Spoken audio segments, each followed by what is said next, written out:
Hi again. Welcome to BiState Vintage Radio Repair. We are located at 300 North High Street, Belleville, Illinois. When you come in, you're going to walk into my area.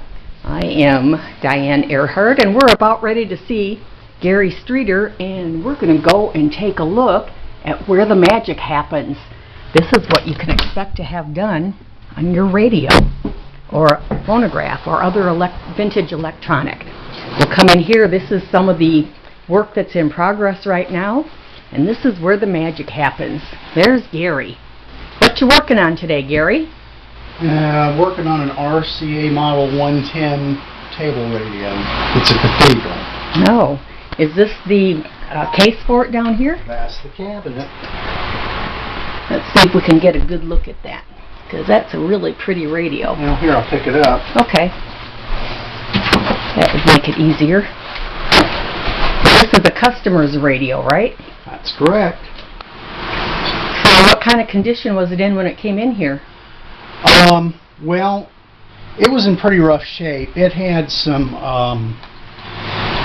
rotten wiring. It had components that had just deteriorated from age and, of course, improper storage. Sometimes when these old radios come in, they've been stored in a barn, or they've been stored in a basement or a cellar or something like that. So moisture and humidity, and time takes its toll. And I suppose the opposite is true too if it's been in an attic and it's super dry and super hot. Oh sure, yeah, particularly. Yeah. What kind of stuff have you done, and what are you doing to this one? Well, actually I'm rebuilding the set is what I'm doing. Really? The reason is because it's got an intermediate frequency. Since this is a super heterodyne radio, it has an intermediate frequency of 175 kilocycles.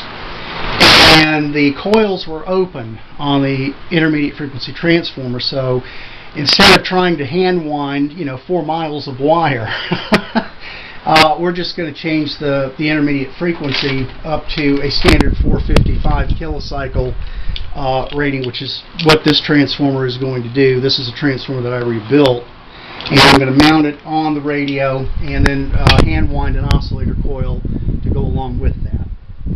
This particular radio came in without a bunch of tubes in it, or It had none of the missing, tubes. if I remember Yeah, correctly. none of the tubes, so we've got them all right here. These are the tubes that you're going to need to put in there? That's correct. And that's the schematic that you need to know where everything goes? Correct. Well, cool. That's going to be an awesome piece of equipment when it's done. Yeah, we're going to make it right. Now, if you're like me, none of that meant anything to you. But that's why you bring it in to Gary, because he knows what he's doing and what he's talking about. Yeah, I try, I guess. I don't know. I certainly try. We want to give the customers a quality product.